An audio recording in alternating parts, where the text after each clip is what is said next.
Hello and Assalamu alaikum. The purpose of this video is to explain how national level elections are held in USA, and these elections can be either of the president or Congress. Congress further has two houses, which are House of Representative and Senate. These two houses, if I draw a comparison between Pakistan and USA, these two houses are at par with Pakistan's parliament. Like we have National Assembly, which is equivalent to the House of Representative in USA, and we have Senate, which is equivalent to Senate in USA. How their elections take place, let's have a look at that. The election of President of USA takes place every 4 years on the first Tuesday after the first Monday in November. The reason for it is that the reason for this sentence that it happens on the first Tuesday after the first Monday. We can't say that it happens on the first Tuesday. If we say that it means that if Tuesday falls on 1st November, then election will take place on that, but that's not the case. The first Tuesday which comes after the first Monday in November, उस पे election होते हैं. If a president dies, resigns, or is removed, is impeached during presidency, vice president immediately becomes president. And there is a whole order in America that if the vice president who became the president, if something happens to him, who will take charge, there is a complete order sheet of that. When there are elections, a president chooses his vice president, that in case something happens, this guy will become the president. Next comes the timeline of the presidential election, that what happens during the elections. The timeline is that spring of the year before election, candidates register with Federal Election Commission. Nowadays in America, elections are held in leap years. Like the election of Donald Trump, which he won, it was held in November 2016. The one that Joe Biden won, it was held in 2020. And the next one is gonna be held in 2024. So the spring of the year before election, it means that spring of the current year of 2023, candidates start registering with the Federal Election Commission that they are interested in running for president. After that, summer of the year before election till spring of election year, it means that starting from May this year, May 2023, up until the spring of election year, that means up until May or April-May of 2024, these people will keep busy in engaging with their core support. How they do that? That's how politicians work. They interact with them, they have speeches, they go to events, they have fundraisers, everything like that, and they start preparing for primaries and caucuses. What are primaries and caucuses? We'll discuss in next slide, but for right now, just hold on to the word. What are primaries and caucuses?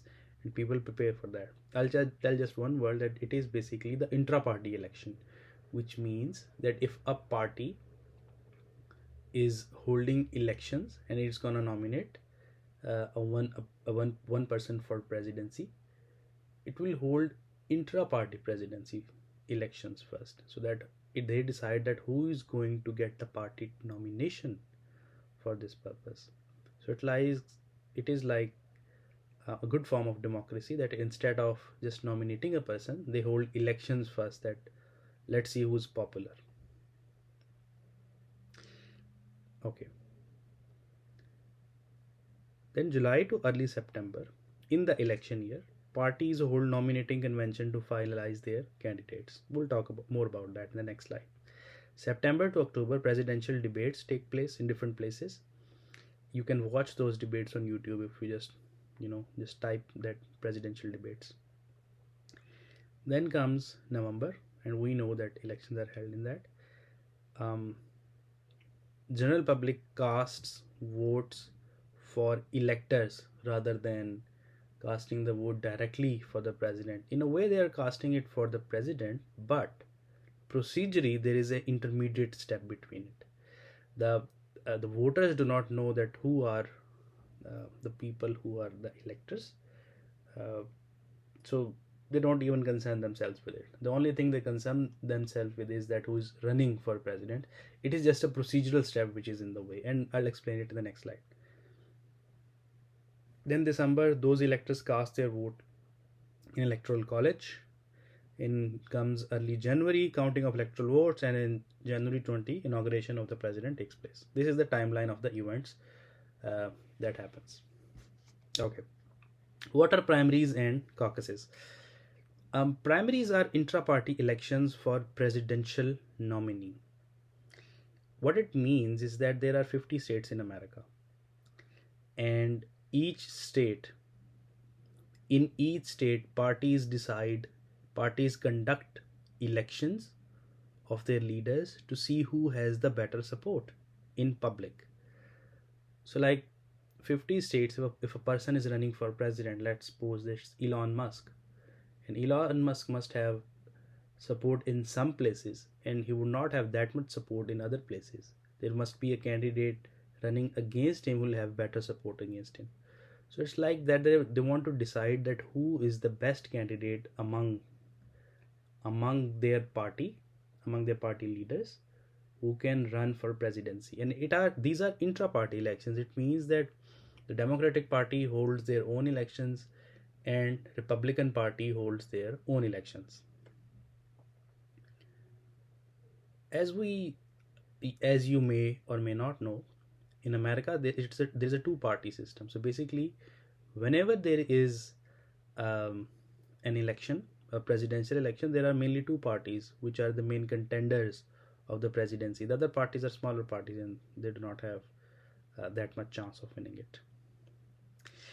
Okay, if there are primaries, there is a primary difference between primaries and caucuses. Primaries are held through secret ballot. It's a voting through secret ballot, and in order to conduct that kind of voting, help is taken from the local government or the state government. They hold elections, and then elections for the parties, and the people come there and vote. Who is going to vote in these elections is decided by the party and the state. It varies from state to state. In some states everyone can vote. In some states only the people who have already categorized themselves as the party voter of a specific party, only those can vote. So it changes from state to state. Okay. These primaries are held at different dates. Some states hold them early. Those states include Iowa or New Hampshire. These states hold them early, and by holding them early, what happens is that they become trendsetters. What it means that if a person who is going to run for presidency, there are 10 people in the race, not people, sorry, there are 10 people in the race, and they all contest the election, the intra-party election in Iowa and New Hampshire, and they observe that only 2 or 3 or maybe 4 of them are getting the required votes or getting the public support as they would hope to get. Then all of the others start dropping. They realize that they do not have that much support in public. What it also does is that the people from other states whose elections are still pending, they also start seeing that who is the more prominent candidate, and the ones who start lagging behind, they generally drop out and they do not get that much support in from other states as well. So what it does it this they set a pattern, even though they are not that big of states, but they set a pattern. There is then there is a Super Tuesday in which many states hold their primaries. So it goes like that.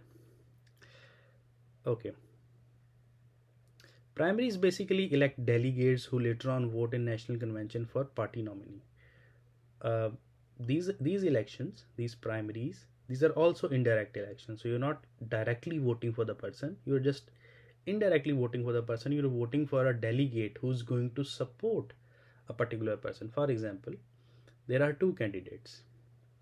One candidate is Donald Trump, the other candidate is Elon Musk, and let's suppose that Elon Musk is also running for presidency through a Republican Party ticket, and both of them are participating in the intra-party election.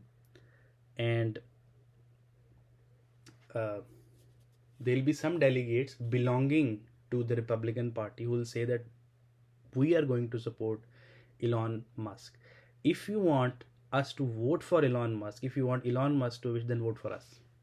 Then those delegates will succeed in those primaries, and later on in the national convention, which will be held later, they will vote for Elon Musk. In some cases, there are independent candidates as well who have not pledged their vote to any party, or sorry, to any person.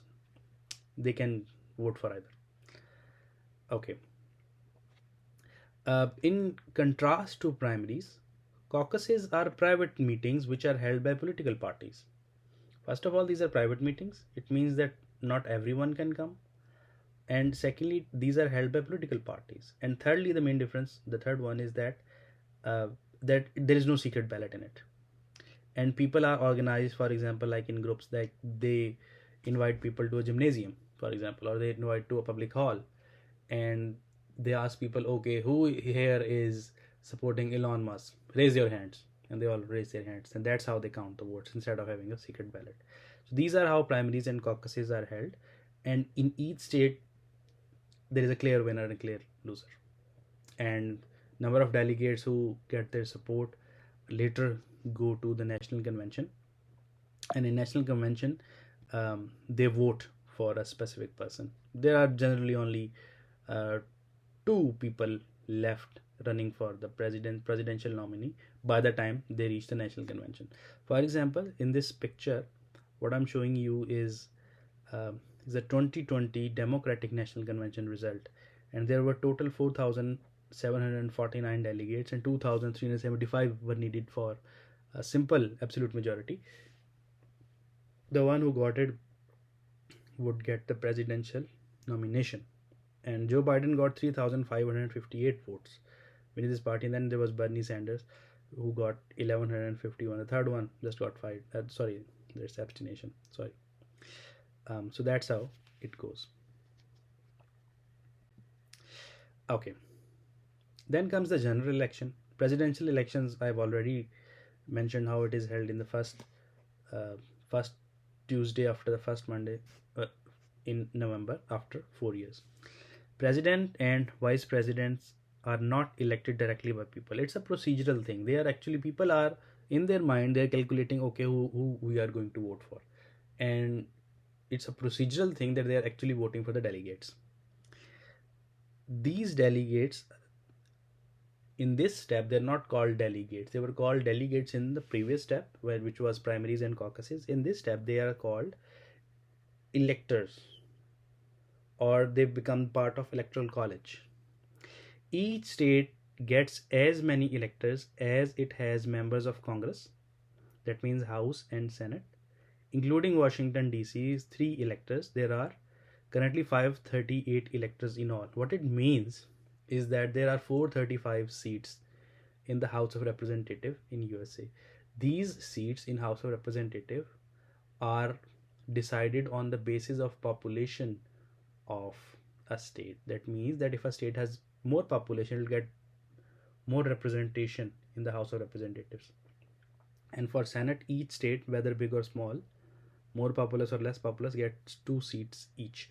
So 100 seats there are in House of Representatives. 100 seats are in House of Senate, and 100 seats are in Senate, and 435 are in House of Representative, and 3 are provided through Washington DC, which is neither a state, it's nor it is something else. It's just a district which gets 3 electors. Each state's political parties choose their own state of potential electors. Who is chosen to be an elector, how and when, varies by state. That means that um, Democratic Party will decide that okay, if we win in this state, we'll get this is the order of the people who are gonna get like 53. For example, it's California, they're gonna get 53. From there, they'll decide the order. Okay, how does the electoral college work? After people cast their ballot for president, their vote goes to statewide tally. In 48 states in Washington, D.C., the winner gets all the electoral votes for the state. Maine and Nebraska assign their electors using a proportional system. What it means is that, for example, a person is casting vote in New York and Joe Biden gets, for example, 1 million votes and Donald Trump gets 1,000,001 votes. Now, all the electors of that state of New York will go to Donald Trump. It has a winner takes all kind of strategy. Like whoever wins a state will get all the delegates from that state. For in 48 states and in Washington D.C. it works like that. In two states, Maine and Nebraska, they use a proportional system. Like for example, if Donald Trump gets 1,001 vote and Joe Biden gets 1 million votes, it's almost 50-50. So number of electors will divide between both of them 50-50. Okay, what happens if no candidates receive majority of electoral votes? That means there is a hung election in which instead of getting 270 electors to win the election, someone gets 250, other one gets 240, and the remaining 40 goes to some other person. The remaining 48. In that case, the vote goes to House of Representatives. Now the House of Representatives will decide who will become president through their own voting. This has actually happened twice in USA. The first time it was during 1800 presidential election when the House chose Thomas Jefferson. And in 1824, the House selected John Quincy Adams as president. It happened two times that both person who running for elections could not get electoral majority. Okay. This slide shows the 2016 election in which President Trump had won, and the support of Trump was in these red states. The blue ones represented Hillary Clinton, and it is one of the elections in which the popular vote was in favor of the losing candidate. That means that more people voted for Hillary Clinton, but because of this electoral college rule and representative rule, winner takes all rule, it went to Donald Trump. He won the electoral college by a majority. Okay, what happens in the elections of Congress? Congress consists of two houses, House of Representatives and Senate. The members of House of Representatives are elected for 2 years. They're elected for a 2-year term, and they are the seats are decided on the base of majority, on the basis of population. Okay. For Senate, the elections are held after 6 years, but they are divided in 3 phases. What it means is that if there are 100 seats in Senate, 33 of those seats will be decided today. I'm just giving an example. 33 of those seats will be decided after 2 years, and 34 of the seats will be decided after 4 years. So what it does is that there are Senate elections after every 2 years as well, but the difference is that not for the whole Senate, for 1/3 of the Senate seats. This is what it is. For the House of Representatives, for the whole House of Representatives, but for Senate, it works like that 1/3 of the Senate is up for re-election with other elections. So whenever there is an election of House of Representatives, there is going to be election of Senate, but for 33% of the seats. Whenever there's going to be an election of president, 1/3 of the Senate seats are going to be elected for. So this is how elections in USA work at the national level. I hope you understand it all, and if you have any questions, feel free to mention it in comments. And if you prefer that I explain it in Urdu, I don't mind that. And please comment. I'll be posting more videos and such content which explain US history and how US works. Um, Depending on what people want, I might change my mode of explaining to Urdu as well. But I feel that you'll feel more comfortable with English, considering that you have to write it all in English. Thank you very much.